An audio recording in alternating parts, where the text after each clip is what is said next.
ಎಲ್ಲರಿಗೂ ಬೆಳಗಿನ ಶುಭೋದಯಗಳು.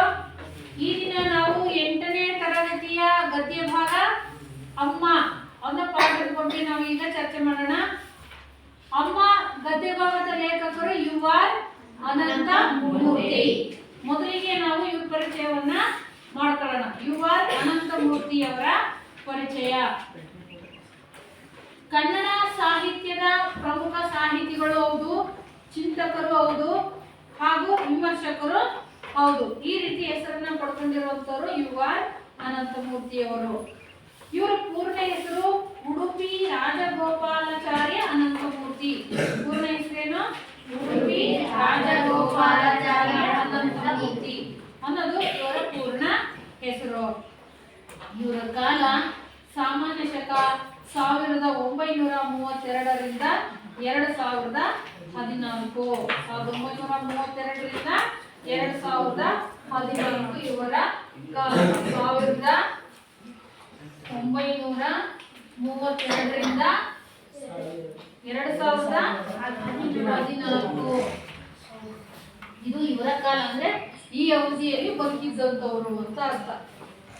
ಇನ್ನು ಇವರ ಸ್ಥಳ ಶಿವಮೊಗ್ಗ ಜಿಲ್ಲೆ, ತೀರ್ಥಹಳ್ಳಿ ತಾಲೂಕು, ಶಿವಮೊಗ್ಗ ಜಿಲ್ಲೆ, ತೀರ್ಥಹಳ್ಳಿ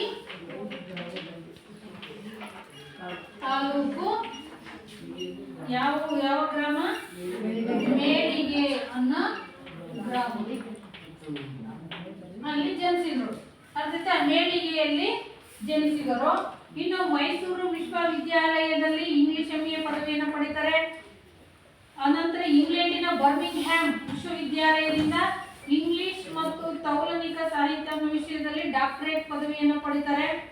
ಜೊತೆಗೆ ಇಂಗ್ಲಿಷ್ ಪ್ರಾಧ್ಯಾಪಕರಾಗಿ ಸೇವೆಯನ್ನ ಆರಂಭಿಸ್ತಾರೆ. ಇವರು ಅನೇಕ ಕೃತಿಗಳನ್ನ ರಚನೆ ಮಾಡಿದ್ದಾರೆ. ಯಾವ್ಯಾವುದು ಅಂತ ಹೇಳಿದ್ರೆ ಸಂಸ್ಕಾರ, ಭವ, ಅವಸ್ಥೆ, ಭಾರತೀಪುರ ಇವು ಇವರು ಬರೆದಿರುವಂತಹ ಕಾದಂಬರಿಗಳು. ಯಾವ ಕಾದಂಬರಿಗಳು? ಸಂಸ್ಕಾರ, ಭವ, ಅವಸ್ಥೆ, ಭಾರತೀಪುರ ಇವು ಇವರು ಬರೆದಿರುವಂತಹ ಕಾದಂಬರಿಗಳು. ಇನ್ನು ಇವರೊಂದು ನಾಟಕವನ್ನು ಸಹ ಮಾಡಿದ್ದಾರೆ. ಯಾವ್ದು ಅಂತ ಹೇಳಿದ್ರೆ ಆವಾಹನೆ. ನಾಟಕದ ಹೆಸರೇನ? ಆವಾಹನೆ ಅನ್ನೋ ನಾಟಕವನ್ನ ಬರೆದಿದ್ದಾರೆ. ಇನ್ನು ಅವರು ಬರೆದಿರುವಂತಹ ಕಥಾ ಸಂಕಲನಗಳು ಯಾವ್ಯಾವುದು ಅಂತ ಹೇಳಿದ್ರೆ ಮೌನಿ, ಪ್ರಶ್ನೆ, ಎಂದೆಂದೂ ಮುಗಿಯದ ಕತೆ ಇವು ಅವ್ರು ಬರೆದಿರುವಂತಹ ಕಥಾ ಸಂಕಲನಗಳನ್ನು, ಕಥೆಗಳಿರುವಂತಹ ಕೃತಿಗಳು. ಇನ್ನು ಕವನ ಸಂಕಲನಗಳು ಯಾವ್ಯಾವುದು ಅಂದ್ರೆ ಕವನಗಳಿರುವಂತಹ ಗ್ರಂಥಗಳು ಯಾವ್ಯಾವುದು ಇವ್ರು ಬರೆದಿರೋದು ಅಂತ ಹೇಳಿದ್ರೆ ಮಿಥುನ, ಅಜ್ಜನ ಹೆಗಲ ಸುಕ್ಕುಗಳು. ಮಿಥುನ, ಅಜ್ಜನ ಹೆಗಲ ಸುಕ್ಕುಗಳು ಅನ್ನೋಂಥವು ಇವ್ರು ಬರೆದಿರುವಂತಹ ಕವನ ಸಂಕಲನಗಳು. ಹೀಗೆ ವಿವಿಧ ಸಾಹಿತ್ಯ ಪ್ರಕಾರದಲ್ಲಿ ಹಲವಾರು ಕೃತಿಗಳನ್ನ ಇವರು ರಚಿಸಿದ್ದಾರೆ. ಇವರಿಗೆ ಗೌರವ, ಡಿ.ಲಿಟ್ ರಾಜ್ಯೋತ್ಸವ ಪ್ರಶಸ್ತಿ, ಭಾರತ ಸರ್ಕಾರದ ಪದ್ಮಭೂಷಣ ಪುರಸ್ಕಾರ, 1994ರಲ್ಲಿ ಭಾರತೀಯ ಜ್ಞಾನಪೀಠ ಪ್ರಶಸ್ತಿಯು ಸಹ ಲಭಿಸಿದೆ. 2002ರಲ್ಲಿ ತುಮಕೂರಿನಲ್ಲಿ ನಡೆದಂತಹ 66ನೇ ಕನ್ನಡ ಸಾಹಿತ್ಯ ಸಮ್ಮೇಳನದ ಅಧ್ಯಕ್ಷತೆಯನ್ನು ಸಹ ಇವರು ವಹಿಸಿಕೊಂಡಿದ್ರು. ಎಷ್ಟು ಜ್ಞಾನಪೀಠ ಪ್ರಶಸ್ತಿಗಳು ಸಿಕ್ಕಿರೋದು ನಮ್ಮ ಕನ್ನಡಕ್ಕೆ? 8 ಜ್ಞಾನಪೀಠ ಪ್ರಶಸ್ತಿಗಳು ಲಭಿಸಿದ್ದಾವೆ. ಅದರಲ್ಲಿ ಇವರು ಸಹ ಒಬ್ಬರಾಗಿದ್ದಾರೆ. ಪ್ರಸ್ತುತ ಗದ್ಯ ಭಾಗವನ್ನು ಯು ಆರ್ ಅನಂತಮೂರ್ತಿಯವರ ಸುರಗಿ ಎಂಬ ಆತ್ಮಕಥನದಿಂದ ಆಯ್ಕೆ ಮಾಡಿಕೊಳ್ಳಲಾಗಿದೆ. ಈ ಗದ್ಯ ಭಾಗದ ಆಕಾರಗಳಂತ ಸುರಗಿ ಎನ್ನುವಂತಹ ಆತ್ಮಕಥನ. ನೋಡ್ರಿ, ಯು ಆರ್ ಅನಂತಮೂರ್ತಿಯವರ ಬೇರೆ ಬೇರೆ ಭಂಗಿಯಲ್ಲಿರುವಂತಹ ಅವರ ಭಾವಚಿತ್ರ. ಅರ್ಥಾಯ್ತಾ? ಇವರು ಜ್ಞಾನಪೀಠ ಪ್ರಶಸ್ತಿ ಪುರಸ್ಕೃತರಲ್ಲಿ ಒಬ್ಬರಾದಂತಹ ಯು ಆರ್ ಅನಂತಮೂರ್ತಿಯವರು. ಅರ್ಥಾಯ್ತಾ? ಇದ್ರ ಜೊತೆಲಿ ನಿಮ್ಮ ಪುಸ್ತಕದಲ್ಲಿ ಸಹ ಇವರದೊಂದು ಚಿಕ್ಕದಾದಂತಹ ಒಂದು ಭಾವಚಿತ್ರ ಇದೆ. ಇಷ್ಟು ಲೇಖಕರ ಪರಿಚಯ ಆಯ್ತು. ಇನ್ನು ಈ ಗದ್ಯ ಭಾಗದ ಆಶಯ ಏನು ಅಂತ ನಾವು ನೋಡೋದಾದ್ರೆ, ಮನೆಯೇ ಮೊದಲ ಪಾಠಶಾಲೆ, ಜನನಿ ತಾನೇ ಮೊದಲ ಗುರು, ಜನನಿಯಿಂದ ಪಾಠ ಕಲಿತ ಜನರೇ ಧನ್ಯರು ಎನ್ನುವ ಮಾತು ಸರ್ವಕಾಲಿಕ ಸತ್ಯ ಹಾಗೂ ನೀತಿಯುಕ್ತ ನುಡಿಯಾಗಿದೆ. ಮನೆಯೇ ಮೊದಲ ಪಾಠಶಾಲೆ, ಜನನಿ ತಾನೇ ಮೊದಲ ಗುರು. ಅಂದ್ರೆ ಮಗುವಿಗೆ ಮೊದಲನೇ ಗುರು ಯಾರು? ತಾಯಿ. ಮೊದಲನೇ ಶಾಲೆ ಯಾವುದು? ಮನೆ. ತನ್ನ ವಿದ್ಯಾಭ್ಯಾಸ ಪ್ರಾರಂಭ ಆಗೋದಕ್ಕಿಂತ ಮುಂಚೆ ತಾಯಿನೇ ಗುರುವಾಗಿರ್ತಾಳೆ, ಮನೆಯೇ ಶಾಲೆಯಾಗಿರುತ್ತೆ ಅಂತ ಅರ್ಥ. ಹಾಗಾಗಿ ಜನನಿ ತಾನೇ ಮೊದಲ ಗುರು ಅಂತ. ಜನನಿಯಿಂದ ಪಾಠ ಕಲಿತ ಜನರೇ ಧನ್ಯರು. ಅಂದ್ರೆ ಮಕ್ಕಳು ಯಾರನ್ನು ನೋಡಿ ಅನುಸರಿಸ್ತಾರಪ್ಪ ಅಂತ ಹೇಳಿದ್ರೆ ತಾಯಿಯನ್ನ ನೋಡಿ ಅನುಸರಿಸ್ತಾರೆ. ತಾಯಿಯಂತೆ ಮಕ್ಕಳು. ಹಾಗಾಗಿ ಜನನಿಯಿಂದ ಯಾರು ಪಾಠ ಕಲಿತರು ಅಂತ ಜನರೇ ಈ ಭೂಮಿ ಮೇಲೆ ಧನ್ಯರು ಎನ್ನುವ ಮಾತು ಇವತ್ತಿಗಲ್ಲ, ಹಿಂದೆನೂ ಅಲ್ಲ, ಮುಂದೆ ಯಾವ ಕಾಲಕ್ಕೂ ಈ ಮಾತೇನಾಗಿದೆ? ಸತ್ಯವಾಗಿದೆ. ಸತ್ಯ ಹಾಗೂ ನೀತಿಯುಕ್ತ ನುಡಿಯಾಗಿದೆ. ಮಕ್ಕಳ ಬದುಕಿನಲ್ಲಿ ಅಮ್ಮನ ಪಾತ್ರ ಎಷ್ಟು ಮಹತ್ವದ್ದು ಎನ್ನುವುದು ಪ್ರತಿಯೊಬ್ಬರಿಗೂ ವೇದ್ಯವಾಗಿಯೇ ಇರುತ್ತದೆ. ಅಮ್ಮನ ಅವಶ್ಯಕತೆನೇ ಇಲ್ಲ ಅಂತ ಹೇಳಿದ್ರೆ ಯಾರಿದೀವ? ಇಲ್ವೇ ಇಲ್ಲ. ಅಮ್ಮ ಇಲ್ಲದ ಪ್ರಪಂಚನ ಊಹೆ ಮಾಡ್ಕೊಳ್ಳೋದಕ್ಕೂ ಸಾಧ್ಯ ಇಲ್ಲ. ಹಾಗಾಗಿ ಪ್ರತಿಯೊಬ್ಬರ ಜೀವನದಲ್ಲಿ ಅಮ್ಮನ ಪಾತ್ರ ಬಹು ದೊಡ್ಡದು ಆಗಿದೆ. ಮಾನವನ ಸಂಸ್ಕಾರಯುತ ಜೀವನ ಆರಂಭವಾಗುವುದೇ ತಾಯಿಯ ಮಡಿಲಿನಲ್ಲಿ. ತಾಯಿಯ ಮಡಿಲಿನಿಂದನೇ ಮಗು ಸಂಸ್ಕಾರವನ್ನು ಕಲಿತಾ ಕಲಿತಾ ಹೋಗುತ್ತೆ. ಅಮ್ಮನ ಅನುಕರಣೆ ಮಾಡುತ್ತಾ, ಅಮ್ಮ ಮಾಡೋದನ್ನ ನೋಡ್ತಾ, ಅಮ್ಮ ಹೇಳಿದ್ದನ್ನ ಪಾಲನೆ ಮಾಡುತ್ತಾನೆ ಮಗು ಏನ್ ಮಾಡುತ್ತೆ? ಸಂಸ್ಕಾರವನ್ನ ಕಲಿತಾ ಹೋಗುತ್ತೆ. ಆಕೆಯ ನಡೆ, ನುಡಿ, ಸಜ್ಜನಿಕೆ ಇವು ಮಕ್ಕಳ ಮನಸ್ಸಿನ ಮೇಲೆ ಅಗಾಧವಾದ ಪರಿಣಾಮವನ್ನ ಬೀರುತ್ತವೆ, ತೀವ್ರ ಪರಿಣಾಮವನ್ನು ಬೀರುತ್ತವೆ.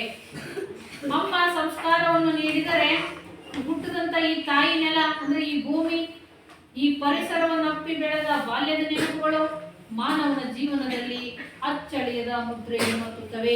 ಇವು ನಮ್ಮ ನೆನಪಿಗೆ ಉಳಿಯುವಂತಹ ಸಂಗತಿಗಳು. ಅಮ್ಮನ ಜೊತೆ ಬೆಳೆದಿರುವಂಥದ್ದು ಅಲ್ವಾ? ಆ ಬಾಲ್ಯದ ನೆನಪುಗಳು, ಸ್ನೇಹಿತರೊಟ್ಟಿಗೆ ಕಳೆದಂತಹ ರೀತಿ ನೀತಿಗಳು, ಆಡದಂಥದ್ದು, ಮಾತನಾಡದಂಥದ್ದು ಅಲ್ವಾ? ಇವು ನಮ್ಮ ಜೀವನದಲ್ಲಿ ಅಚ್ಚಳಿಯದ ಮುದ್ರೆ ಅಂದ್ರೆ ಮಾಸಿ ಹೋಗದೇ ಇರುವಂತ ದಿನಗಳಾಗಿದ್ದಾವೆ. ಯಾವ? ಬಾಲ್ಯದ ದಿನಗಳು. ಈ ಎಲ್ಲ ನೆನಪುಗಳ ಬುತ್ತಿಯನ್ನು ಈ ಮೂಲಕ ಕಟ್ಟಿಕೊಡುವುದೇ ಲೇಖಕರ ಆಶಯವಾಗಿದೆ. ಈ ಅಮ್ಮ ಅಂತ ಬಂದ ತಕ್ಷಣ ಒಂದು ಚಿಕ್ಕದಾದ ಒಂದು ಕಥೆ ನೆನಪಿ ಬರುತ್ತೆ. ಏನದು ಅಂತ ಹೇಳಿದ್ರೆ, ಒಂದು ಕುಟುಂಬದಲ್ಲಿ ತಂದೆ, ತಾಯಿ, ಒಬ್ಬ ಮಗ ಇರ್ತಾರೆ. ಆಯ್ತಾ? ಅವನು ತುಂಬಾ ಚಿಕ್ಕ ವಯಸ್ಸಿನ, ಇನ್ನು ತಂದೆ ತೀರ್ಕೊಂಡು ಬಿಡ್ತಾರೆ. ಅಮ್ಮ ಅವನನ್ನ ಸಾಕಿ ಸಲ್ಲುತ್ತಾಳೆ. ಅವನೊಂದು ಚಿಕ್ಕ ವಯಸ್ಸಿನಲ್ಲಿ ಇದ್ದಾಗ ಅಮ್ಮನ ಒಂದು ಕಣ್ಣು ಇರೋದಿಲ್ಲ. ಅಮ್ಮ ಒಂದು ಕಣ್ಣು ಕಳ್ಕೊಂಡಿರ್ತಾಳೆ, ಒಂದು ಕಣ್ಣು ಇರೋದಿಲ್ಲ ಅಮ್ಮಂದು. ಸಾಕಿ ಸಲ್ಲಿ ದೊಡ್ಡನನ್ನಾಗಿ ಮಾಡೋ ಜವಾಬ್ದಾರಿ ಇದು ಯಾರ ಮೇಲೆ ಬರುತ್ತೆ? ತಾಯಿ ಮೇಲೆ ಬರುತ್ತೆ. ತಾಯಿ ಏನ್ ಮಾಡಿದ್ಲು? ಅವನನ್ನ ತುಂಬಾ ಕಷ್ಟಪಟ್ಟು ಶಾಲೆ ಕಳಿಸಿದ್ಲು. ಓದೋದಕ್ಕೆ ಹೋದ, ಅವನು ಅಕ್ಷರ ಕಲ್ತ, ಚೆನ್ನಾಗಿ ಓದ್ದ, ಬರ್ದ. ದಿನೇ ದಿನೇ ದಿನೇ ಅಮ್ಮನ ನೋಡ್ತಾ ನೋಡ್ತಾ ಅಮ್ಮನಿಗೆ ಒಂದು ಕಣ್ಣಿಲ್ಲ ಅನ್ನೋದು ಗೊತ್ತಾಯ್ತು ಅವನಿಗೆ. ಒಂದು ಬುದ್ಧಿ ಮಟ್ಟ ಬೆಳವಣಿಗೆ ಆದಂಗೆ ಗೊತ್ತಾಗುತ್ತೆ. ಅಮ್ಮನ ನೋಡ್ತಾನೆ, ಶಾಲೆಗೆ ಮಕ್ಕಳ ಜೊತೆಗೆಲ್ಲ ಒಟ್ಟೊಟ್ಟಿಗೆ ಇರ್ತಾನೆ. ಅವಾಗ ಬೆಳೀತಾ ಬೆಳೀತಾ ಸ್ನೇಹಿತರ ಜೊತೆಗೆ ಒಟ್ಟಿಗೆ ಬೆರೀತಾ ಅಮ್ಮ ಶಾಲೆ ಹತ್ರ ಬಂದ್ರೆ ಆಗ್ಲೂ ಏನೋ ಒಂದು ರೀತಿ ಒಳಗೆ ಶುರುವಾಗುತ್ತೆ. ಯಾಕೆ? ನನ್ನ ಸ್ನೇಹಿತರೆಲ್ಲ ಏನ್ ಮಾಡ್ತಾರೆ, ನಿನ್ನ ಅಮ್ಮ ಕುರುಡಿ ಅಂತ ಹೇಳಿ ಏನ್ ಮಾಡ್ತಾರೆ, ಆಳಿಸ್ತಾರೆ ನನ್ನ ಅನ್ನೋದು ಶುರುವಾಗ್ಬಿಡುತ್ತೆ ಅವ್ನ ಮನಸ್ಸಲ್ಲಿ. ಅದು ಆ ಭಾವನೆ ಹುಟ್ಟುಬಿಡುತ್ತೆ. ಹಾಗಾಗಿ ನಿಧಾನವಾಗಿ ಅಮ್ಮ ತಿರಸ್ಕಾರ ಮಾಡ್ಲಿಕ್ಕೆ ಶುರು ಮಾಡ್ತಾನೆ. ಆಯ್ತಾ? ಶಾಲೆ ಹತ್ರ ಅಮ್ಮವನ್ನು ಬಿಟ್ಟು ಹೋಗಿ ಕರ್ಕೊಂಡು ಬರ್ದಿದ್ದು ಎಲ್ಲವನ್ನು ಯಾವುದು ಅವನಿಗೆ ಇಷ್ಟ ಆಗ್ತಿರ್ಲಿಲ್ಲ. ಒಂದ್ಸರಿ ಹೇಳ್ತಾನೆ, ನೀನು ಶಾಲೆ ಹತ್ರನೇ ಬರಬೇಡ ಅಂತ ಹೇಳ್ಬಿಡ್ತಾನೆ. ನಮ್ಮ ಮನಸ್ಸಿಗೆ ಎಷ್ಟು ನೋವಾಗಿರ್ಬೇಡ ಅಲ್ವಾ? ಆಯ್ತು ಮಗನೇ ಬರಲ್ಲ ಅಂತೇಳಿ ಅಮ್ಮ ಶಾಲೆ ಹತ್ರ ಹೋಗೋದನ್ನು ಬಿಡ್ತಾಳೆ. ಹಿಂಗೆ ಓದ್ತಾನೆ, ಚೆನ್ನಾಗಿ ಬರೀತಾನೆ. ಆಮೇಲೆ ಒಳ್ಳೆ ವಿದ್ಯಾಭ್ಯಾಸವನ್ನ ಪಡ್ಕೊಂಡು ಕೊನೆ ಒಂದು ಉನ್ನತ ಹುದ್ದೆಗೂ ಹೋಗ್ತಾನೆ. ಅದಕ್ಕೆಲ್ಲ ಯಾರು ಶ್ರಮ ಹಾಕಿದ್ರು? ತಾಯಿ ಶ್ರಮವನ್ನ ಹಾಕಿದ್ದು. ಕೊನೆಗೆ ಒಂದು ಮದುವೆನೂ ಆಯ್ತು. ಎಲ್ಲೋ ಒಂದ್ ಕಡೆ ಹೋಗಿ ಯಾವ್ದೋ ಒಂದು ನಗರದಲ್ಲಿ ಏನ್ ಮಾಡ್ದ, ನೆಲೆಸದ. ಒಂದು ದಿನ ತಾಯಿ ಏನ್ ಮಾಡಿದ್ಲು, ನೋಡೋದಕ್ಕೆ, ಯಾರು ನೋಡೋದಕ್ಕೆ, ಮಗನನ್ನ ನೋಡ್ಬೇಕು ಅಂತ ಹೇಳಿ ಮನೆಯಿಂದ ಅವನಿಗೆ ಇಷ್ಟವಾದಂತ ತಿಂಡಿ ತಿನಿಸುಗಳೆಲ್ಲವನ್ನ ಕಟ್ಕೊಂಡು ಅಲ್ಲಿಗೆ ಹೋಗ್ತಾಳೆ. ಅಲ್ಲೂ ಸಹ ತಿರಸ್ಕಾರ ಭಾವನೆ ಕಾಣಿಸ್ತು. ಅಲ್ಲಿ ಅವನ ಹೆಂಡತಿ, ಮಗ ಇಬ್ರು ಸಹ ಏನ್ ಮಾಡಿದ್ರು, ಅವಳನ್ನ ಸರಿಯಾಗಿ ವಿಚಾರಿಸಲಿಲ್ಲ, ಗೌರವ ಕೊಡಲಿಲ್ಲ. ಯಾಕೆ ಅಂತ ಹೇಳಿದ್ರೆ ಅವನಿಗೆ ಹೆಂಡತಿ ಹತ್ರನೂ ಹೇಳ್ಕೊಳ್ಳೋದು ಕಸಯ್ಯ ಅನ್ಸ್ಬಿಡ್ತು. ಏನಂತ? ನನ್ನ ತಾಯಿ ಅಂತ. ಯಾಕೆ ಅಂತ ಹೇಳಿದ್ರೆ ಅವಳಿಗೆ ಒಂದು ಕಣ್ಣು ಇಲ್ಲ. ಆ ಒಂದು ಕಣ್ಣು ಇಲ್ಲಲ್ಲ ನನ್ನ ತಾಯಿಗೆ ಹೆಂಗ್ ಪರಿಚಯ ಮಾಡ್ಕೊಡೋದು ಬೇರೆಯವರಿಗೆ ಅನ್ನೋದೇ ಅವನ ಮನಸ್ಸಲ್ಲಿತ್ತೇ ಹೊರತು ನನ್ನ ತಾಯಿ ನನ್ನನ್ನು ಈ ಮಟ್ಟಕ್ಕೆ ತರಲಿಕ್ಕೆ ಎಷ್ಟು ಕಷ್ಟಪಟ್ಟಿದ್ದಾಳೆ ಅನ್ನೋದು ನಾನು ಮರ್ತು ಹೋಗ್ಬಿಟ್ಟ. ಹಾಗಾಗಿ ತಾಯಿಯನ್ನು ಕೀಳಕ್ಕೆ ಕಾಣಲಿಕ್ಕೆ ಶುರು ಮಾಡಿದ. ಅಲ್ಲಿ ನಿಲ್ಲಕ್ಕಾಗಲಿಲ್ಲ. ಅವ್ರು ಏನು ಮಾಡ್ಬಿಟ್ಲು, ಬಂದು ಎಲ್ಲಿಗೆ, ತನ್ನ ಹಳೆಯ ಮನೆ ಏನಿತ್ತಲ್ವ ಅಲ್ಲಿಗೆ ಬಂದು ಅಲ್ಲಿನೇ ನೆಲೆಸಿದ್ಲು. ಸುಮಾರು ದಿನಗಳು ಕಳೀತು. ಅವ್ನು ಬರಲಿಲ್ಲ. ಅವಳನ್ನ ಕರ್ಕೊಂಡು ಹೋಗೋದಕ್ಕೂ ಬರಲಿಲ್ಲ. ಅವಳು ತಾಯಿ ಸ್ವಂತ ಊರಲ್ಲೇ ಮಗ ಹೆಂಡತಿ ಒಟ್ಟಿಗೆ ಯಾವುದೋ ಒಂದು ನಗರದಲ್ಲಿ ಆರಾಮ ಸುಖವಾಗಿ ಜೀವನವನ್ನ ಮಾಡ್ತಾ ಇದ್ದಾನೆ. ಒಂದು ದಿನ ಒಂದು ಪತ್ರ ಬಂತು ಅವನಿಗೆ, ನಿಮ್ಮ ತಾಯಿ ಮರಣ ಹೊಂದಿದ್ದಾಳೆ, ಆದಷ್ಟು ಬೇಗ ನೀನು ಬಾ ಅಂತ. ಆದರೂ ಅವನು ಬರಲಿಲ್ಲ. ಸುಮ್ಮನೆ ಅವನಿಗೆ ಏನಪ್ಪ ಅಂತ ಹೇಳಿದ್ರೆ ತಾಯಿ ಮೇಲೆ ಎಳ್ಳಷ್ಟು ಪ್ರೀತಿ ಇಲ್ದಂಗೆ ಆಗ್ಬಿಡ್ತು. ಯಾಕಂದ್ರೆ ಮದುವೆ ಆಗಿದ್ದಾನೆ, ಸಿಕ್ಕಿರೋ ಹೆಂಡತಿನೂ ಸಹ ಅಂತವಳೆ. ಹಾಗಾಗಿ ತಾಯಿ ಮರಣ ಹೊಂದಿದ್ರು ಮಗ ಅಲ್ಲಿಗೆ ಬರಲಿಲ್ಲ, ಅಂತ್ಯ ಸಂಸ್ಕಾರವನ್ನು ಸಹ ಮಾಡಲಿಲ್ಲ. ಈಗ ಕಾಲ ಕಳೆದೋಯ್ತು. ಒಂದಿನ ಸುಮ್ಮನೆ ಹೋಗ್ಬರೋಣ ಊರಿಗೆ, ನಮ್ಮ ಮನೆ ಹತ್ತಕ್ಕೆ ಹೋಗ್ಬರೋಣ ಅಂತ ಅನ್ನಿಸ್ತು. ಕಾರ್ನಲ್ಲಿ ಬರ್ತಾನೆ ಆ ಊರಿಗೆ, ಒಬ್ಬನೇ ಬರ್ತಾನೆ ಕಾರ್ನಲ್ಲಿ. ಬಂದು ಮನೆ ಮುಂದೆ ಕಾರನ್ನು ನಿಲ್ಲಿಸ್ತಾನೆ. ಆ ಪಕ್ಕದ ಮನೆಯವರು ಒಂದು ಪತ್ರವನ್ನು ಕೊಡ್ತಾರೆ. ನಿಮ್ಮಮ್ಮ ಸಾಯುವಾಗ ನಮ್ಮ ಮಗ ಬಂದ್ರೆ ಇದನ್ನ ಕೊಡ್ರಿ ಅಂತ ಹೇಳಿದ್ದು ಕಣಪ್ಪ, ತಗೋ ಅಂತೇಳಿ ಪತ್ರ ಕೊಡ್ತಾರೆ ಕೈಗೆ. ಅದನ್ನ ಕೈಯಲ್ಲಿ ಹಿಡ್ಕೊಂಡು ಓದೋದಕ್ಕೆ ಶುರು ಮಾಡ್ತಾನೆ. ಅದ್ರಲ್ಲಿ ಅಮ್ಮ ಎಲ್ಲ ಬರೆದಿದ್ಲು. ಅವನನ್ನು ಸಾಕೋದಕ್ಕೆ ಎಷ್ಟು ಕಷ್ಟಪಟ್ಟೆ ನಾನು ಅನ್ನೋದೆಲ್ಲವನ್ನ ಬರಿತಾ ಬರಿತಾ ಹೋಗಿದ್ದಾಳೆ. ಏನು ಅಂತ ಹೇಳಿದ್ರೆ, ಮಗ ನೀನು ಹುಟ್ಟಿದಾಗ ಏನೇನೆಲ್ಲ ಮಾಡಿ ನಿನ್ನ ತಂದೆ ಮತ್ತು ನಾನು ಇಬ್ರು ನಿನ್ನ ಸಾಕಲಿಕ್ಕೆ ಎಷ್ಟೆಲ್ಲ ಕಷ್ಟಪಟ್ಟಿವಿ ಅಂತ ಹೇಳಿದ್ರೆ, ನಿನ್ನದೊಂದು ಕಣ್ಣು ಇರಲಿಲ್ಲ ಮಗನೇ, ನಿನ್ನದೊಂದು ಕಣ್ಣು ಇರಲಿಲ್ಲ. ಅದರಲ್ಲೇ ಏನೋ ಮಾಡಿ ನಿನ್ನನ್ನು ಕಷ್ಟಪಟ್ಟು ಸಾಕಿ ಸಲವಿ ಏನು ಮಾಡಿದ್ವಿ, ದೊಡ್ಡನನ್ನಾಗಿ ಮಾಡಿದ್ವಿ. ಕೊನೆಗೆ ನಿನ್ನ ಡಾಕ್ಟರ್ ಹತ್ರ ಕರ್ಕೊಂಡು ಹೋಗುವಾಗ ಡಾಕ್ಟರ್ ಒಂದು ಮಾತು ಹೇಳಿದ್ರು, ನಿಮ್ಮ ಕಣ್ಣು ಹಾಕಿದ್ರೆ ಮಗು ಕಣ್ಣು ಬರುತ್ತೆ ಅಂತ. ಅವು ಕೊನೆಗೆ ಏನು ಮಾಡಿದ್ರು, ತಾಯಿ ಅವನಿಗೆ ತನ್ನ ಕಣ್ಣನ್ನು ಕೊಟ್ಟು ಮಗನಿಗೆ ಕಣ್ಣು ಬರೆಸ್ತಾಳೆ. ತಾಯಿ ಅವರಮ್ಮ ಕಣ್ಣು ಇಲ್ಲದ ಕಾರಣ ಏನು, ಮಗನಿಗೆ ಕಣ್ಣು ಕೊಟ್ಟಿದ್ದಾಳೆ ಅನ್ನೋ ಸತ್ಯ ಕೊನೆಯಲ್ಲಿ ಬರೆದಿದ್ಲು. ಮಗನೇ ನಿನ್ನ ಎರಡು ಕಣ್ಣುಗಳನ್ನು ಚೆನ್ನಾಗಿ ನೋಡ್ಕೊಳಪ್ಪ, ಯಾಕೆ ಅಂತ ಹೇಳಿದ್ರೆ ಆ ಕಣ್ಣುಗಳಲ್ಲಿ ನಾನು ಕಾಣಿಸ್ತೀನಿ ಅಂತ ಕೊನೆಯ ಒಂದು ಲೈನನ್ನು ಬರೆದ್ರು. ಅವಾಗ ಕಣ್ಣು ಯೂಸ್ ಆಗ್ತಾನಲ್ಲಿ. ಅಮ್ಮ ಇದ್ದಾಳೆ ಈಗ ಇಲ್ಲ, ಬದುಕಿದ್ದಾಗ ಏನ್ ಮಾಡ್ಬೇಕಿತ್ತು, ಅವನು ತಾಯಿ ಕೊಡ್ಬೇಕಾದಂತ ಗೌರವವನ್ನ ಕೊಡ್ಬೇಕಿತ್ತು. ಕೊನೆಯ ಕಾಲದಲ್ಲಿ ಅವ್ರು ಸುಖವಾಗಿ ಇರೋ ರೀತಿ ನೋಡ್ಕೋಬೇಕಿತ್ತು. ಆದ್ರೆ ಅದನ್ನ ಮರ್ತ್ಬಿಟ್ಟ ಮಗ ಅಲ್ವಾ. ಕಣ್ಣು ಹೋಗಿರೋದಕ್ಕೆ ಕಾರಣ ಅಮ್ಮ ಕಣ್ಣು ನನಗೆ ಕೊಟ್ಟಿದ್ದಾಳೆ ಅನ್ನೋದು ಅಲ್ವಾ. ಆ ಸತ್ಯ ಕೊನೆಯದಾಗಿ ಅಮ್ಮ ಸಾಯುವಾಗ ಏನ್ ಮಾಡಿದ್ಲು, ಬಿಚ್ಚಿಟ್ಟಿದ್ಲು. ಇಂಥ ತ್ಯಾಗಮಯಿ ಯಾರಾಗಿದ್ದಾಳೆ ಅಮ್ಮ. ನಿಮ್ಮ ಜೀವನದಲ್ಲಿ ಅವ್ರ ತ್ಯಾಗ ಶಾಶ್ವತವಾಗಿರುತ್ತೆ. ಆ ಋಣವನ್ನು ತೀರಿಸ್ಲಿಕ್ಕೆ ಯಾರಿಂದನೂ ಸಾಧ್ಯ ಇಲ್ಲ. ಬೇರೆ ಬೇರೆ ಋಣ ತೀರಿಸೋ ಇದಾವೆ, ಆದರೆ ತಂದೆ ತಾಯಿ ಋಣ ತೀರ್ಸೋದಕ್ಕೆ ಜನ್ಮ ಜನ್ಮಾಂತರ ಎತ್ತುಕೊಂಡ್ರೂ ಸಾಧ್ಯ ಇಲ್ಲ.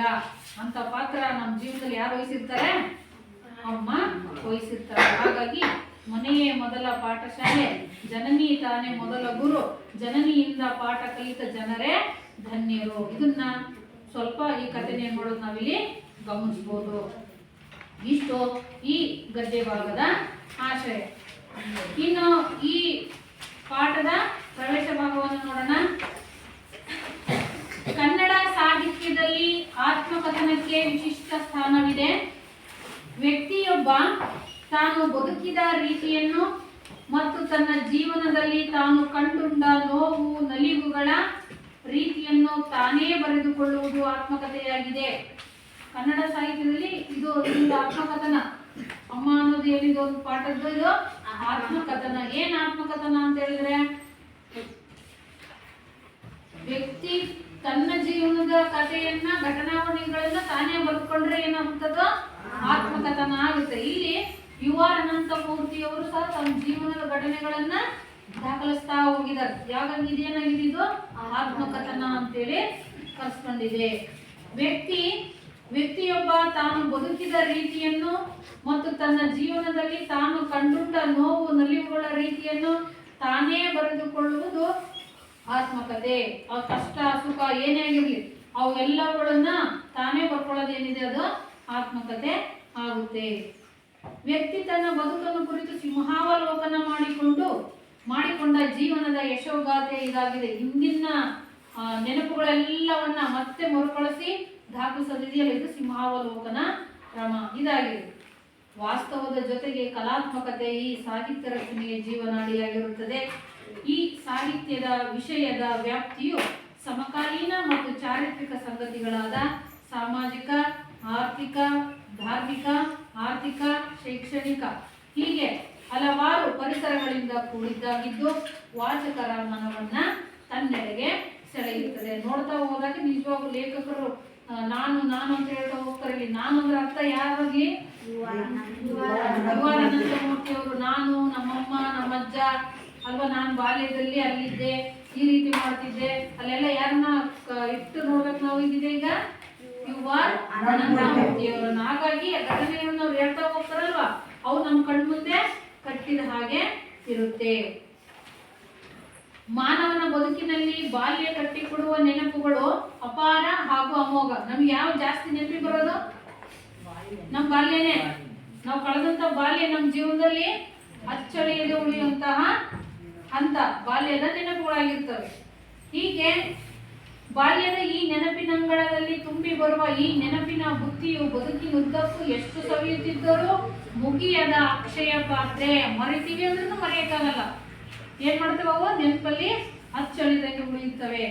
ಮಲೆನಾಡಿನ ಪ್ರಕೃತಿಯ ಮಡಿಲಿನಲ್ಲಿ ಬರುವ ತನ್ನೂರಿನ ಜನಜೀವನದೊಂದಿಗೆ ತನ್ನ ಶಾಲಾ ದಿನಗಳ ನೆನಪನ್ನು ಓದುಗರ ಮನ ಮುಟ್ಟುವಂತೆ ಲೇಖಕರು ಇಲ್ಲಿ ಚಿತ್ರಿಸಿದ್ದಾರೆ. ಇಲ್ಲಿ ಲೇಖಕರು ಏನ್ ಮಾಡಿದ್ದಾರೆ ಅಂತ ಹೇಳಿದ್ರೆ, ತನ್ನ ಬಾಲ್ಯದಲ್ಲಿ ಯಾರ್ಯಾರ ಜೊತೆ ಒಡನಾಡಿದ್ದು, ಅವ್ರ ಶಾಲಾ ಅವಧಿಯಲ್ಲಿ ಕಲಿತಿದ್ದು, ತನ್ನ ಶಾಲಾ ಅವಧಿಯಲ್ಲಿರುವಂತಹ ಬಾಲ್ಯ ಸ್ನೇಹಿತರು, ನಡೆದಂತಹ ಘಟನಾವಳಿಗಳು, ಅವೆಲ್ಲವುಗಳನ್ನ ಹಂತ ಹಂತವಾಗಿ ಇಲ್ಲಿ ಚಿತ್ರಿಸ್ತಾ ಹೋಗಿದ್ದಾರೆ. ಅದನ್ನ ಇಲ್ಲಿ ನಾವು ಕಾಣ್ತೀವಿ. ಈಗ ಗದ್ಯ ಭಾಗಕ್ಕೆ ಹೋಗೋಣ. ಯಾರಾದ್ರೂ ಹೋದ್ರಿ? ಈ ಊರಿನಲ್ಲಿ ಹುಲಿಗಳ ಕಾಟ ಬಹಳ ಇತ್ತು. ನಮ್ಮಮ್ಮನಿಗೆ ದೂರದಲ್ಲಿ ಹುಲಿ ಕೂಗುತ್ತಿದ್ದರೆ ಟಕ್ಕನೆ ತಿಳಿದು ಬಿಡುತ್ತಿತ್ತು. ಹುಲಿಗಳ ಶಬ್ದಕ್ಕೆ ತುಂಬಾ ಸೂಕ್ಷ್ಮವಾಗಿದ್ದ ಜೀವಿಗಳೆಂದರೆ ಕೊಟ್ಟಿಗೆಯ ದನಗಳು.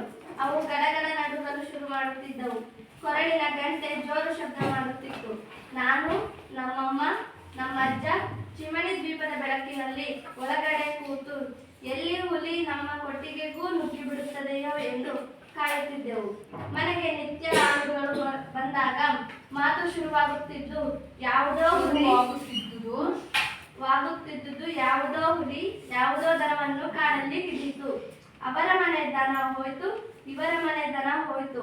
ಹೀಗೆ ಮಲೆನಾಡಿನಲ್ಲಿ ಹುಲಿ ಆಗ ನಿಜವಾದ ಹಸಿದ ಕಣ್ಣುಗಳ ಕೋರೆ ದಾಡೆಯ ಮುಖವಾಗಿತ್ತು.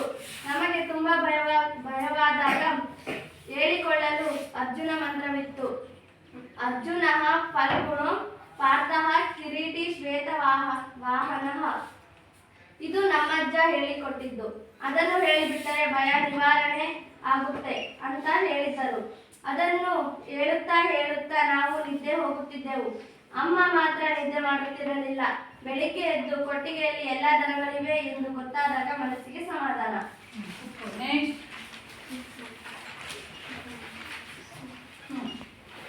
ನನ್ನ ಮೊದಲ ವಿದ್ಯೆ ನನ್ನ ಅಮ್ಮ ಸ್ಕೂಲಿಗೆ ಹೋಗಿ ಸ್ವಲ್ಪ ಓದು ಬರೆಯಲು ಬರುತ್ತಿದ್ದಳು.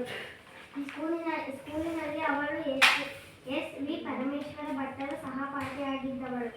ಕೆರೆಕೊಪ್ಪದ ಮನೆಯಲ್ಲಿದ್ದಾಗಲೇ ನನಗೆ ಅಕ್ಷರಾಭ್ಯಾಸ ಪ್ರಾರಂಭವಾಗಿದ್ದು. ಆಗ ಸ್ಕೂಲ್ ಹತ್ತಿರ ಇರಲಿಲ್ಲ. ಹಬ್ಬದ ದಿನ ಅದು. ಸರಸ್ವತಿ ನಮಸ್ತುಭ್ಯಂ ಕೊರದೆ ಕಾಮರೂಪಿಣಿ ವಿದ್ಯಾರಂಭಂ ಕರಿಷ್ಯಾಮಿ ಸಿದ್ಧಿರ್ಭವತು ಮೇಸದ ಎಂದು ಹೇಳಿ ಅಮ್ಮ ನೆಲದಲ್ಲಿ ಮರಳು ಹರಡಿ ಕೂಡಿಸಿ ನನ್ನ ಬೆರಳನ್ನು ಹಿಡಿದುಕೊಂಡು ಆ ಎಂಬ ಅಕ್ಷರವನ್ನು ಬರೆಯಿಸಿದಳು.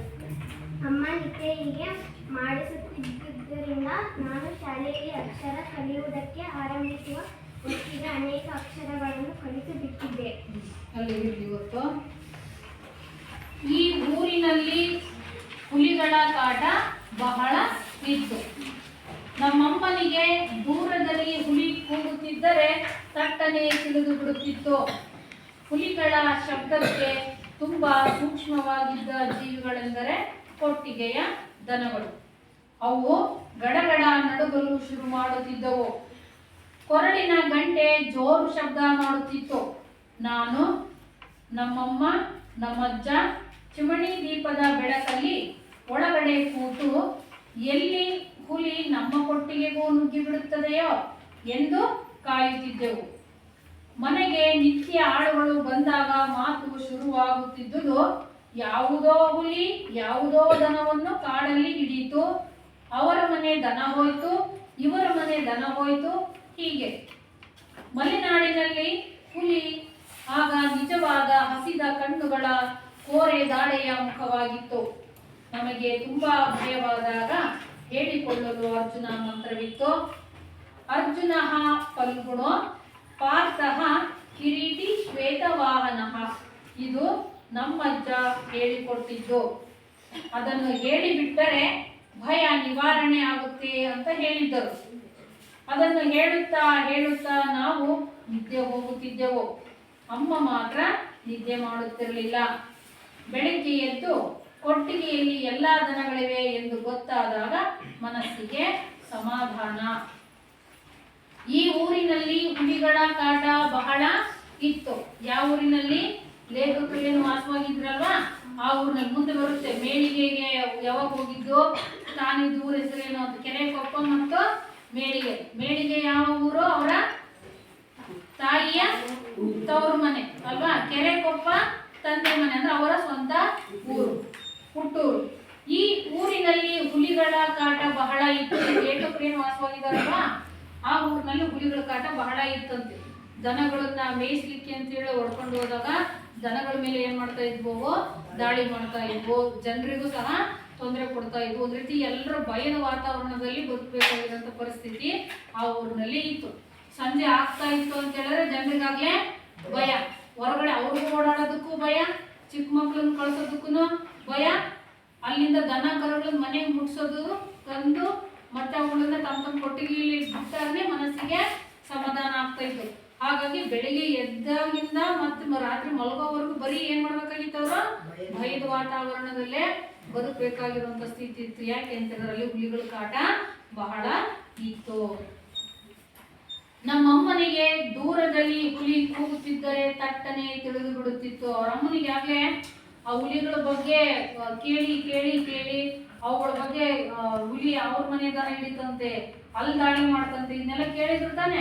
ಹಾಗಾಗಿ ಎಲ್ಲರೂ ಕೂಗ್ತಿತ್ತು ಅಂತ ಹೇಳಿದ್ರೆ ಅವ್ರ ಅಮ್ಮನಿಗೆ ಬೇಗ ಗೊತ್ತಾಗ್ಬಿಡ್ತಿತ್ತು, ಓ ಇಲ್ಲಿ ಹುಲಿ ಬಂದ ಹಾಗಿದೆ ಅಂತೇಳಿ ಅಮ್ಮ ಹೇಳ್ತಾ ಇದ್ರು. ಹಾಗಾಗಿ ನಮ್ಮ ಅಮ್ಮನಿಗೆ ದೂರದಲ್ಲಿ ಹುಲಿ ಕೂಗುತ್ತಿದ್ದರೆ ತಟ್ಟನೆ ತಿಳಿದು ಬಿಡುತ್ತಿತ್ತು. ಯಾರಮ್ಮ? ಲೇಖಕರಮ್ಮ. ಯಾರು ಲೇಖಕರು? ಆನಂದಮೂರ್ತಿ ಅವರು ಬಾಲ್ಯದಲ್ಲಿ ಇದ್ದಾಗ ನೆನ್ಪು ಮಾಡ್ಕೊಳ್ತಿದ್ದಾರೆ. ಆಯ್ತಾ? ಅವ್ರು ಚಿಕ್ಕವರಿದ್ದಾಗ ಅವ್ರಿದ್ದಂತ ಊರಲ್ಲಿ ಹುಲಿಗಳ ಕಾಟ ಬಹಳ ಇತ್ತು. ಹಾಗಾಗಿ ಅವ್ರ ಅಮ್ಮನೂ ಸಹ ಅದೇ ಇದ್ರಲ್ಲೇ ಕೇಳಿ ಕೇಳಿ ಅವ್ರಿಗೆ ಏನಾಗ್ಬಿಟ್ಟಿತ್ತು, ಅವಾಗಲೇ ಅದು ಹುಲಿ ಎಲ್ಲಾದ್ರೂ ದೂರ ಕೂಗ್ತಾ ಇತ್ತು ಅಂತ ಹೇಳಿದ್ರೆ ಗೊತ್ತಾಗ್ಬಿಡ್ತಿತ್ತು ಅವ್ರ ಅಮ್ಮನಿಗೆ ಬೇಗ. ಹಾಗಾದ್ರೆ ಹುಲಿ ಬಂದಿರ್ಬೋದು ಅನ್ಸುತ್ತೆ ಅಂತ ಅವ್ರ ಅಮ್ಮನಿಗೆ ಗೊತ್ತಾಗ್ತಿದೆ. ಎಲ್ಲವನ್ನ ನೆನಪಿನ ಬುಕ್ಕಿಯಿಂದ ಏನ್ ಮಾಡ್ತಿದಾರೆ, ನಮಗೆ ಹೇಳ್ತಾ ಹೋಗ್ತಾ ಇದ್ದಾರೆ. ಹುಲಿಗಳ ಶಬ್ದಕ್ಕೆ ತುಂಬಾ ಸೂಕ್ಷ್ಮವಾಗಿದ್ದ ಜೀವಿಗಳೆಂದರೆ ಕೊಟ್ಟಿಗೆ ದನಗಳು. ಅವ್ರ ಅಮ್ಮನಿಗಿಂತ ಇನ್ನೂ ಸೂಕ್ಷ್ಮವಾಗಿ ಯಾರಿಗೆ ಅರ್ಥ ಆಗ್ತಿತ್ತು? ಅವರ ಕೊಟ್ಟಿಗೆಯಲ್ಲಿದ್ದ ದನಗಳಿಗೆ ಅವುಗಳಿಗೆ ಗೊತ್ತಾಗ್ಬಿಡ್ತಾ ಇತ್ತು. ಹುಲಿ ಬಂದಿದೆ ಅಂತ ಹೇಳಿದ್ರೆ ಅವುಗಳಿಗಾಗಲೇ ಚಡಪಡಿಕೆ ಶುರುವಾಗ್ಬಿಡೋದು. ಯಾವಕ್ಕೆ? ದನಗಳಿಗೆ. ಹುಲಿಗಳ ಶಬ್ದಕ್ಕೆ ತುಂಬಾ ಸೂಕ್ಷ್ಮವಾಗಿದ್ದ ಜೀವಿಗಳೆಂದರೆ ಕೊಟ್ಟಿಗೆಯ ದನಗಳು. ಅವು ಗಡಗಡ ನಡುಗಲು ಶುರು ಮಾಡುತ್ತಿದ್ದವು. ಅವೇನ್ ಮಾಡ್ತಿದ್ವು? ಯಾವಾಗ ಹುಲಿ ಬಂದಿದೆ ಅಂತ ಅವುಗಳಿಗೆ ಮನವರಿಕೆ ಆಗುತ್ತಾ ತಕ್ಷಣ ನಡಗೋದಕ್ಕೆ ಶುರು ಮಾಡ್ತಿದ್ವು. ಭಯದಿಂದ ನಡುಗ್ತಾ ಇದ್ವು. ಏನಿದು ಗಡಗಡ? ಭಯ. ವ್ಯಾಕರಣಾಂಶ ಏನು? ವ್ಯಾಕರಣಾಂಶ ಏನಿದ್ರು?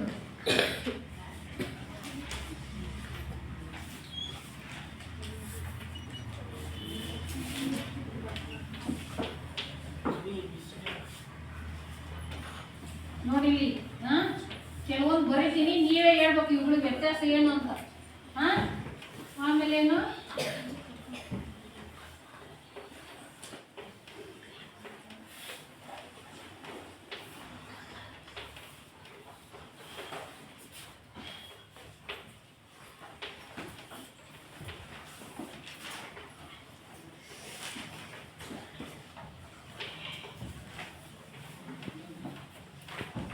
ನೋಡು ಆಯ್ತಾ?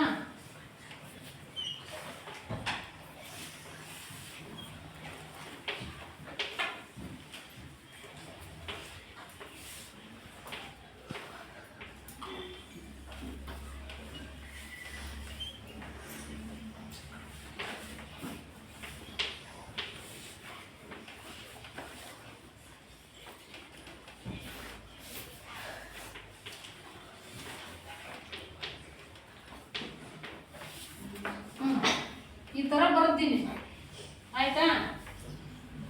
ಇವುಗಳಿಗೂ ಏನು ವ್ಯತ್ಯಾಸ? ಇವಕ್ಕೂ ಒಟ್ಟಾರೆ ಮೂರಕ್ಕೂ ಏನು ವ್ಯತ್ಯಾಸ? ಏನೇನು ಗುರುತಿಸ್ತೀರಿ ನೀವು?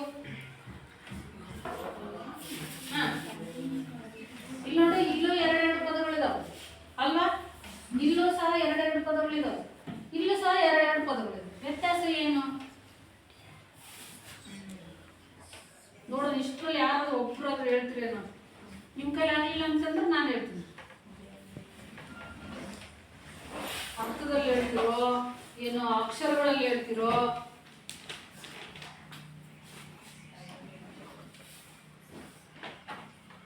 ಗಡ ಗಡ, ಧಡ ಧಡ, ಪಟ ಪಟ, ರಪ ರಪ. ನೋಡಿ, ರಪ ರಪ. ಮತ್ತೇನು? ಜುಳು ಜುಳು. ಇವಕ್ಕೂ ಏನು ವ್ಯತ್ಯಾಸ?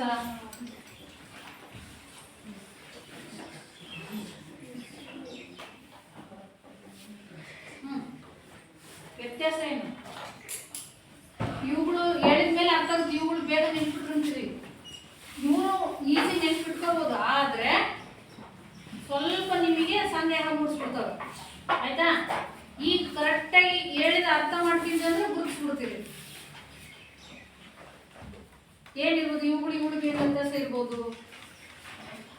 ಈ ಪದವನ್ನು ನೋಡಿದ್ರೆ ನೋಡಪ್ಪ, ಇದು ಗಡ ಗಡ, ಧಡ ಧಡ, ಪಟ ಪಟ, ರಪ ರಪ, ಜುಳು ಜುಳು.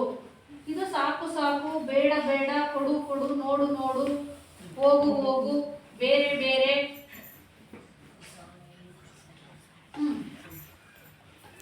ಇವು ನಾವು ನಿತ್ಯ ಬಳಸುವಂತ ಪದಗಳಿವು. ಆಯ್ತಾ?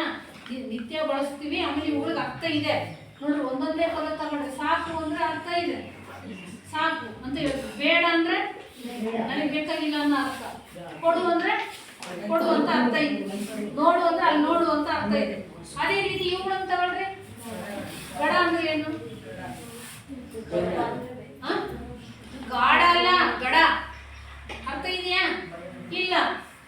ಧಡ ಇಲ್ಲ, ಆ ದಡ ಅಲ್ಲ. ಪಟ ಅರ್ಥ ಇಲ್ಲ. ರಪ ಅರ್ಥ ಇಲ್ಲ. ಜುಳು ಅರ್ಥ ಇಲ್ಲ. ಇವು ನಮ್ಮ ಕಿವಿಗೆ ಬೀಳುವಂತ ಶಬ್ದಗಳನ್ನೇ ನಾವು ಅನುಕರಣೆ ಮಾಡ್ತೀವಿ. ಅವ್ರು ಒಂದೇ ಪದವನ್ನ ತಗೊಂಡ್ರೆ ಅವುಗಳಿಗೆ ಅರ್ಥ ಇಲ್ಲ. ನೋಡಿ, ಇಲ್ಲಿ ಗಡಗಡ ನಡಗೋದು. ಈಗ ಇಲ್ಲಿ ಹಸುಗಳು ಹೆಂಗ್ ನಡುತ್ತಿದ್ವು? ಗಡಗಡ. ಅದು ನಡುಗೋ ರೀತಿ ಅರ್ಥ ಆಯ್ತಾ? ಅದಕ್ಕೆ ಅರ್ಥ ಇಲ್ಲ. ಅರ್ಥವಿಲ್ಲದ ಪದಗಳನ್ನೇ ಅನುಕರಣೆ ಮಾಡಿದ್ರೆ ಅವನ್ನ ಅನುಕರಣಾವ್ಯಯ ಅಂತ ಕರಿತೀವಿ.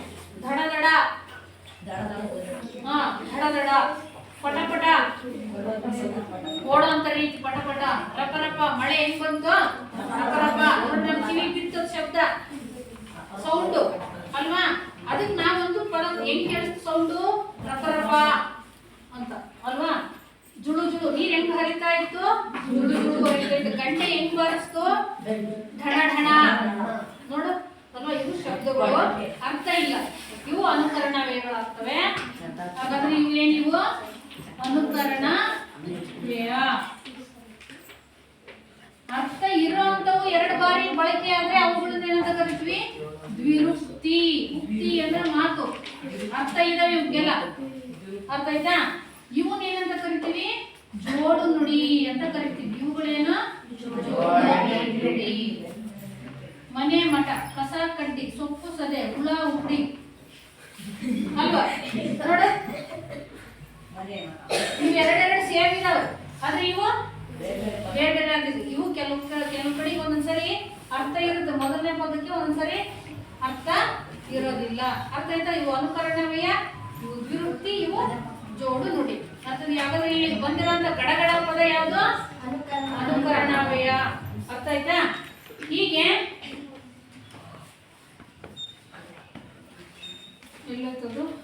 ಗಡಗಡ ನಡುಗಲು ಶುರು ಮಾಡುತ್ತಿದ್ದವು. ಕೊರಳಿನ ಗಂಟೆ ಜೋರು ಶಬ್ದ ಮಾಡುತ್ತಿತ್ತು. ನಾನು, ನಮ್ಮಮ್ಮ, ನಮ್ಮಜ್ಜ ಚಿಮಣಿ ದೀಪದ ಬೆಳಕಲ್ಲಿ ಒಳಗಡೆ ಕೂತು ಎಲ್ಲಿ ಹುಲಿ ನಮ್ಮ ಕೊಟ್ಟಿಗೆಗೂ ನುಗ್ಗಿ ಬಿಡುತ್ತದೆಯೋ ಎಂದು ಕಾಯುತ್ತಿದ್ದೆವು. ಯಾವಾಗ ಗಂಟೆ ದನಗಳಿಗೆಲ್ಲ ಕೊರಳಲ್ಲಿ ಏನ್ ಕಟ್ಬಿಟ್ಟಿದ್ರು? ಗಂಟೆಗಳನ್ನು ಕಟ್ಟಿದ್ರು. ಹುಲಿಗಳು ಬಂದ ತಕ್ಷಣನೇ ಅವ್ ಏನ್ ಮಾಡ್ತಿದ್ವು? ಎದ್ದು ಗಡಗಡ ನಡಗಲಿಕ್ಕೆ ಶುರು ಮಾಡ್ತಿದ್ವಾ? ಅವಾಗ ಗಂಟೆ ಶಬ್ದ ಬರ್ತಿತ್ತು. ಗಂಟೆ ಶಬ್ದ ಬಂದ ತಕ್ಷಣ ಒಳಗಡೆ ಮಲಗಿ ಬರೆದಿದ್ದಂತ ಲೇಖಕರು ಅವರ ಅಮ್ಮ ಮತ್ತು ಅವರ ಅಜ್ಜ. ಎದ್ದು ಚಿಮಣಿ ಬೆಳಕು, ದೀಪದ ಬೆಳಕಲ್ಲಿ ಕುತ್ಕೊಂಡು ಕಾಯ್ತಾ ಇತ್ತು. ಯಾಕೆ? ಹುಲಿ ಎಲ್ಲಿ ಬಂದು ದನಗಳ ಮೇಲೆ ದಾಳಿ ಮಾಡ್ತಾ ಇದೆಯೋ ಏನೋ. ಬಾಗಿಲು ತೆಗೆದು ನೋಡಕ್ಕೂ ಭಯ. ಯಾಕೆ? ನಮ್ಮ ಮೇಲೇನೆ ದಾಳಿ ಮಾಡ್ಬೋದು ಅಂತ ಹುಲಿ ಅಂತ ಬಂದಿದೆ. ಅದಕ್ಕೆ ದನಗಳು ಶಬ್ದ ಮಾಡ್ತಿದ್ದಾವೆ ಅಂತೇಳಿ ಕೂತು ಕಾಯ್ಬೇಕಾಗಿತ್ತು. ಆಯ್ತಾ? ಇವತ್ತಿಗೆ ಇಷ್ಟಿರ್ಲಿ. ಈಗ ಲೇಖಕರ ಪರಿಚಯ ಭಾಗವನ್ನ ನಾನು ಹೇಳಿದ ಕೃತಿಗಳು ಯಾವುದು, ಪ್ರಶಸ್ತಿಗಳು ಯಾವುದು ಅಂತೇಳಿ. ಈಗ ಪರಿಚಯ ಭಾಗವನ್ನ ಯಾರ್ಯಾರು ಬರೀತೀರಿ ಒಬ್ಬೊಬ್ರು ಒಂದೊಂದನ್ನು ಬರೀಬೇಕು. ಯಾವುದು? ಕಾಲ, ಸ್ಥಳ, ಕೃತಿಗಳು, ಪ್ರಶಸ್ತಿಗಳು. ಆಯ್ತಾ? ಮೊದಲಿಗೆ ಕಾಲ.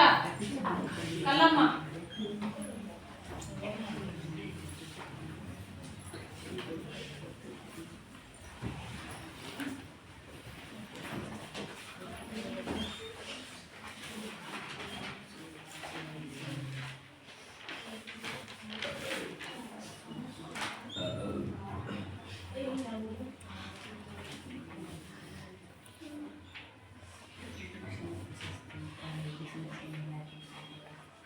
ಕಾಲ ಎಷ್ಟು? 1932ರಿಂದ 2014.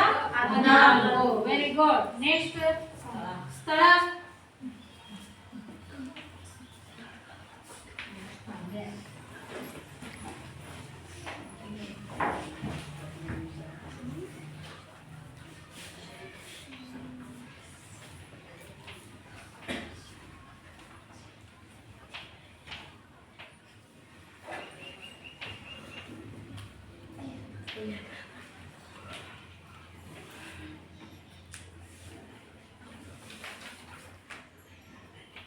ಶಿವಮೊಗ್ಗ ಜಿಲ್ಲೆ, ತೀರ್ಥಹಳ್ಳಿ ತಾಲೂಕು,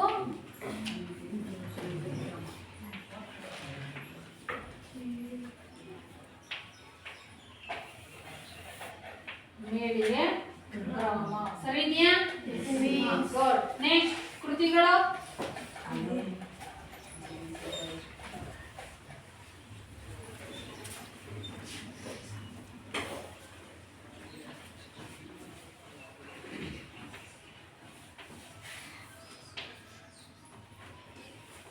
ಒಂದು ಸಂಸ್ಕಾರ,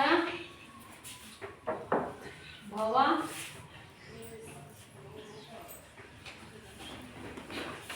ಅವಸ್ಥೆ,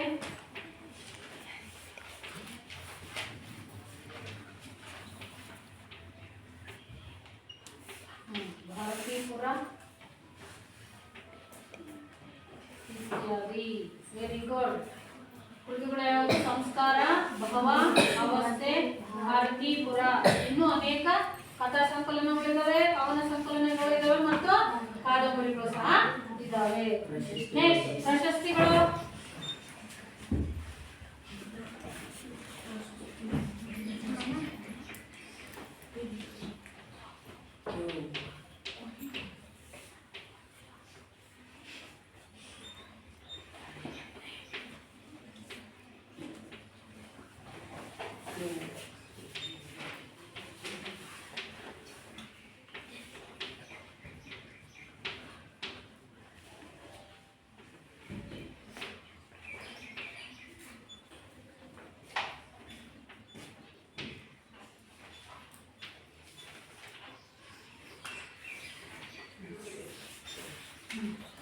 ಪದ್ಮಭೂಷಣ ಪ್ರಶಸ್ತಿ, ಜ್ಞಾನಪೀಠ ಪ್ರಶಸ್ತಿ, ಆಮೇಲೆ ಗೌರವ ಡಿ ಪ್ರಶಸ್ತಿ, ಇನ್ನು ಅನೇಕ ಪ್ರಶಸ್ತಿಗಳನ್ನು ಇವರು ಗಳಿಸಿದ್ದಾರೆ. ಇಷ್ಟು ಲೇಖಕರ ಪರಿಚಯ ಮತ್ತು ಈ ತರಗತಿ ನೋಡೋದು ಅವರ ಬಾಲ್ಯದ ಸ್ವಲ್ಪ ಭಾಗವನ್ನು ನಾವು ಗಮನಿಸಿದ್ವಿ. ಮುಂದಿನ ತರಗತಿಯಲ್ಲಿ ದನಗಳು ಕೊಟ್ಟಿಗೆಯಲ್ಲಿ ಶಬ್ದ ಬರ್ತಿತ್ತಲ್ವಾ, ಅಲ್ಲಿಂದ ಮುಂದೆ ಏನೇನೆಲ್ಲ ನಡೆದು ಅವ್ರ ಜೀವನದಲ್ಲಿ ಅನ್ನೋದನ್ನು ನಾವು ಮುಂದಿನ ತರಗತಿಯಲ್ಲಿ ಗಮನಿಸೋಣ.